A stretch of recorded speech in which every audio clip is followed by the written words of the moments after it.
Welcome back to this playthrough for BioShock Infinite Burial at Sea.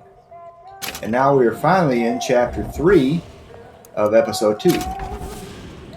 And we're back in Columbia and out of Rapture, if only for a moment.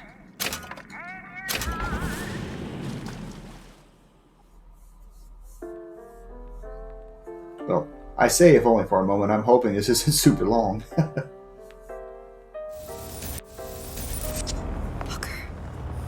Look. We're on the First Lady.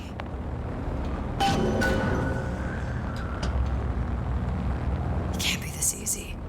The First Lady Mark II was built around a particle lift system, just like all the buildings in the city. I read all about it in the Columbian Scientific. The particles seated at the top of the structure must be up that lift.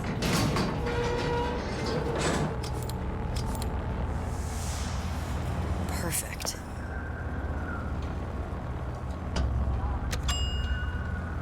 Seems like a lot of technology just to float an airship. Comstock never heard of hydrogen. The First Lady Mark I did run on hydrogen, and it was destroyed by a single bullet from a Vox sniper. Unfortunately, the Prophet wasn't on board at the time.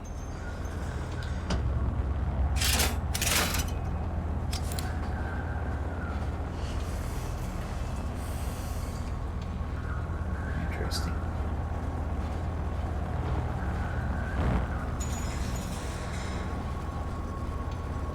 If this thing isn't powered by hydrogen, what keeps it all inflated?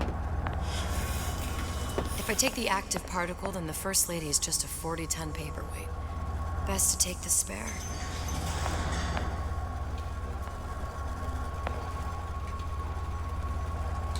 Here we go. Now let's head back through that tear. You honestly expect Atlas to honor his side of the deal? No, but we'll cross that bridge when we come to it.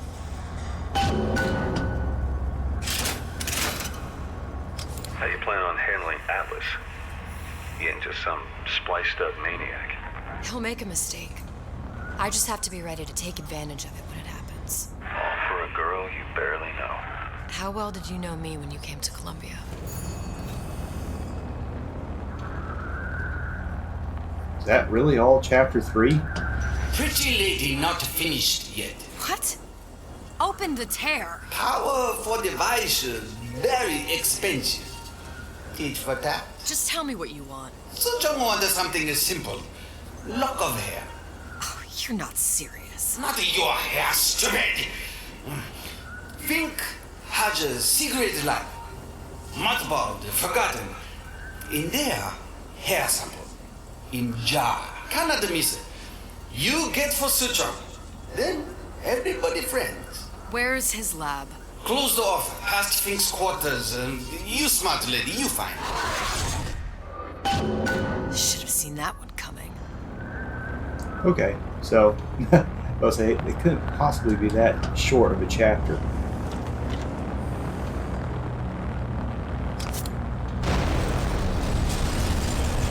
Vox Populi, we must have arrived. Press to generate a bullet-snatching shield that places ammo into your gun. Right in the middle of the siege. That means the other you and I are probably inside the factory. On our way up to the First Lady. And what happens if we run into ourselves? We won't, How do you know that? because we didn't. Oh, now you're going to be using the true time travel stuff? Okay, whatever.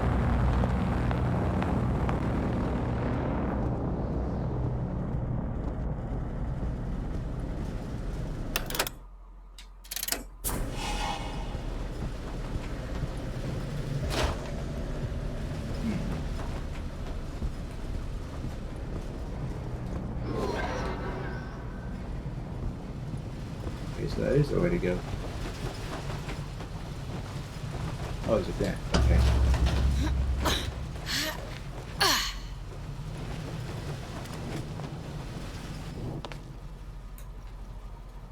I've taken your counsel, and you done me good service, but I will not hurt the boy. I will see Fink and Comstock burn, but I will not hold the son to account for the deeds of his father. You've misunderstood us. We neither asked you to harm the child. Nor did we promise that yours would be the hand that would set Comstock's world afire. A famous man once said, And a famous man shall say. I may reach the mountaintop. But I fear I shall never visit the valley below. But you mean I won't live to see the... No. It's up to you what matters more. Your part in the play? Or the play itself. Someone is coming. She'll arrive a girl. She must leave a woman. And what makes the difference between a girl and a woman? Blood. Your part in the play. Or the play itself. Turn her into a killer? How? Give the girl no choice. And she will be forced to make one.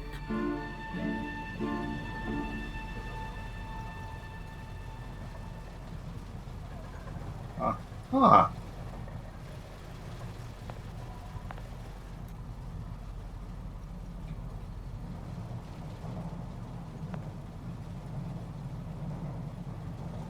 Is that Comstock? Or Comstock? Think? Oh, he's got something around his eyes. Okay.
They just basically reused a lot of these assets, didn't they?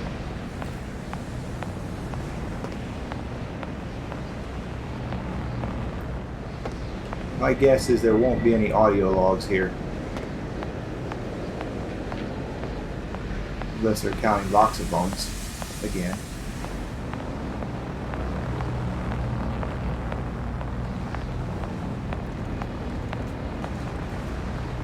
Oh, that's a machine.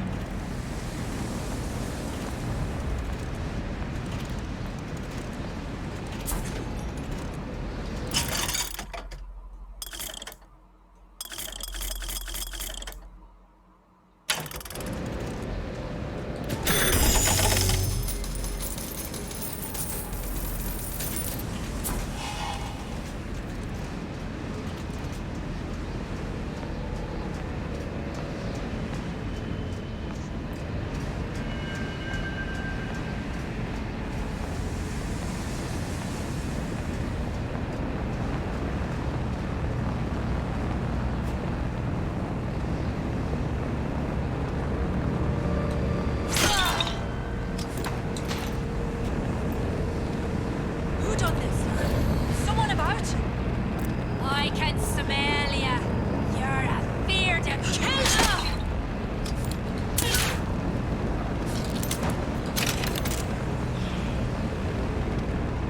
I'll hunt you down.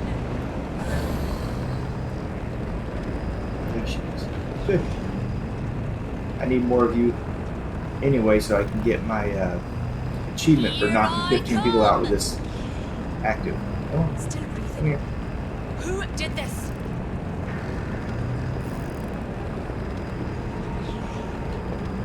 You can't hide forever, love.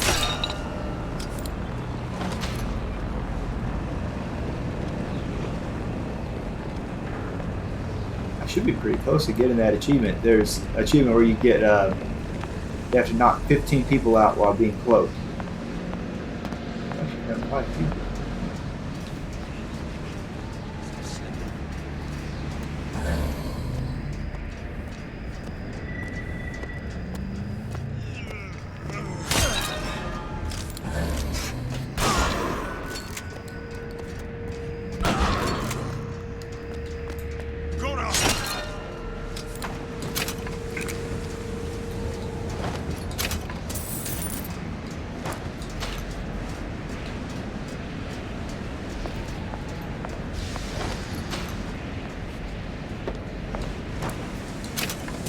Yeah, I remember that being there.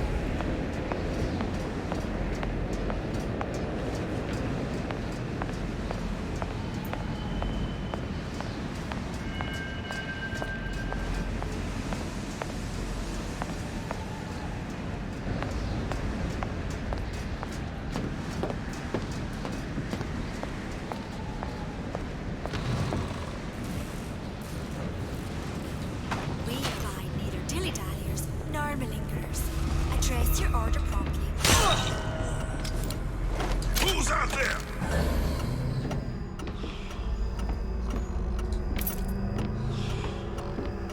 Here I come! Oops. Probably didn't need to do that. Holy crap. There's a voxphone. Yeah, there's a war coming. You can smell it in the air. Fear, hatred, people dying every day. But how many more will suffer if we rise up?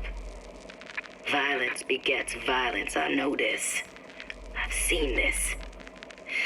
The rational mind argues for a peaceful solution to find a common ground, but what common ground is there to find for a father who watches his child bleed out in the street? How do you deny him his vengeance? I know that fire that burns deep inside. I know it all too well. And when the time comes, will I be able to stay the hand?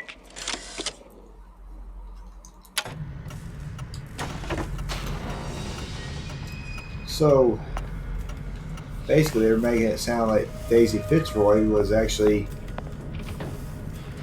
not all that bad of a person, and the Luteces were behind a lot of stuff here. Very interesting. Ah, crap, Jen. That up.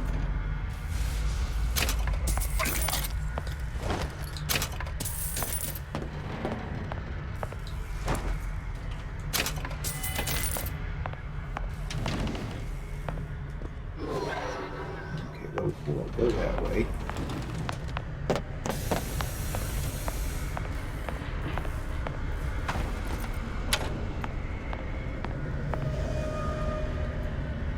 Isn't there a door in here?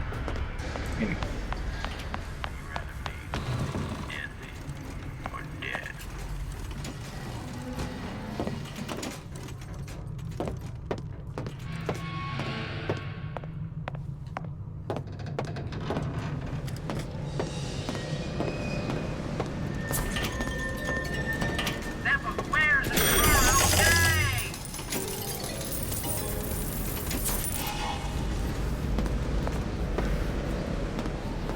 Should have done that before I looted those bodies out there in the hall.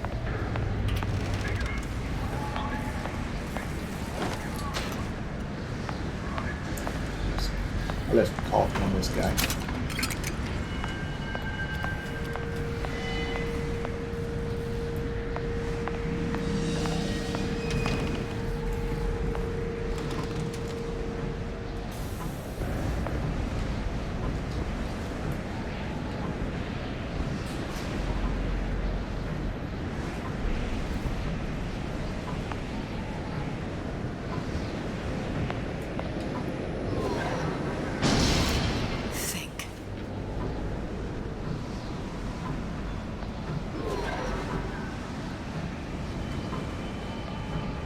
That door just pop open now.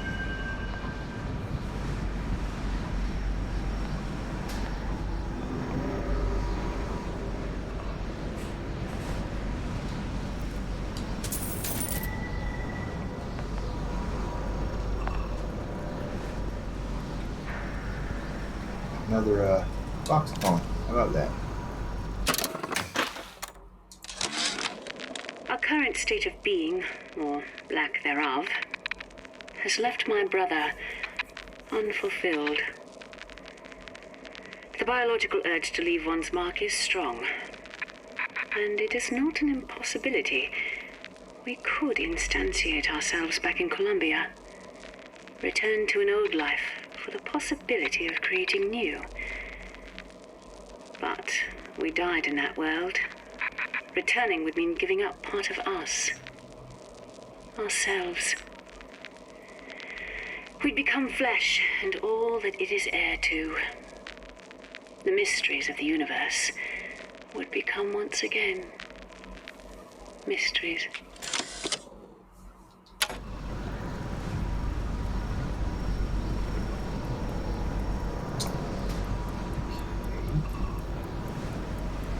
What's that thing you just picked up? My guess is that it has something to do with that giant clock out there. And that clock has something to do with opening the door to Fink's lab. Oh, okay.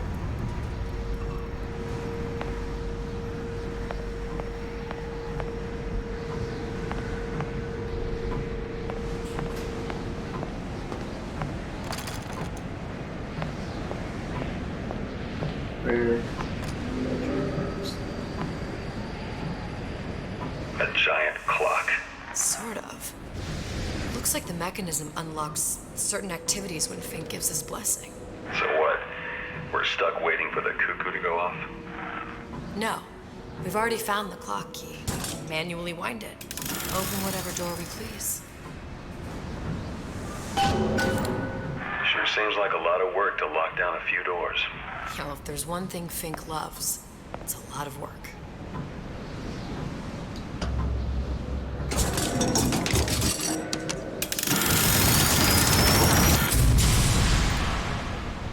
Yep. We'll go back to the work area later. I have a feeling there'll probably be a box going down here. This side of the gun.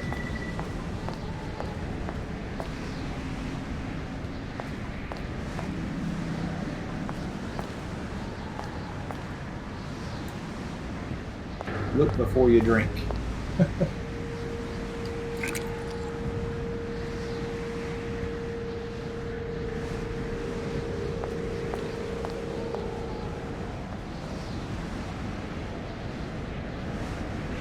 This.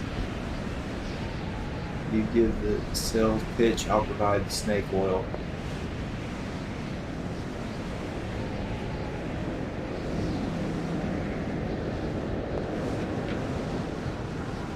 Huh.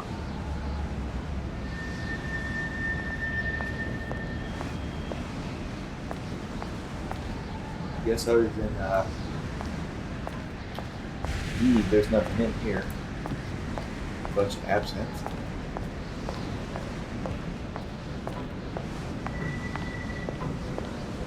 Is this the closure there? Okay.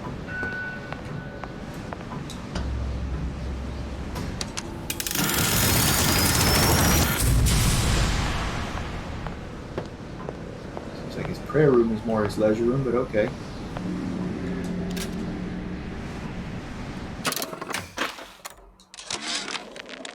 Sea slugs. Goddamn sea slugs. Could that Oriental have come up with a more inconvenient fuel for his plasmids? If there is a God, and I've seen more evidence to the contrary than in support, you'd think he'd have put Adam into the belly of a nice little seagull or crow. The cost of all these underwater expeditions are murdering my margins.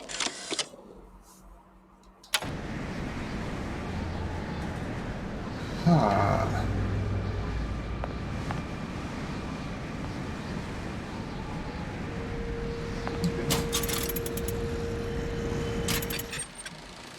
As to the matter of religion, let me place myself in the camp of the agnostic.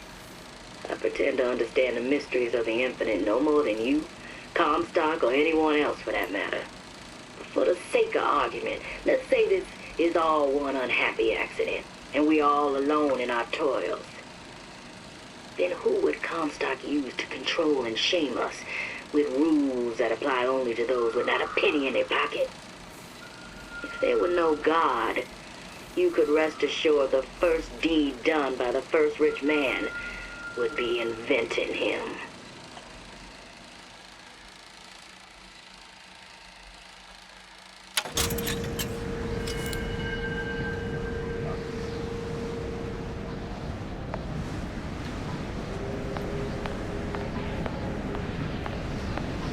Alright, Enough of the sidetrack. Let's get to the actual lab itself.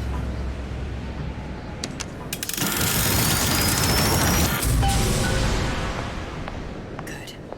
How to get that idiot his lock of hair.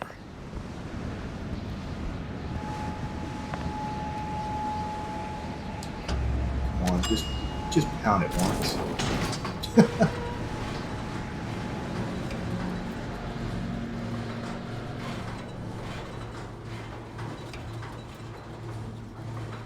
Listen, I got you your guns. I'm here for my own. But my Booker DeWitt died for the Vox Populi. You either an imposter or a ghost. My Booker DeWitt was a hero to the cause, a story to tell your children. You just complicate the narrative. Look, are you there? I miss you. You were the only one who ever... You were my only friend. Booker. I'm not even here. I'm a projection of your own. Could you humor me then? Please. I think Booker would miss you. You drowned him.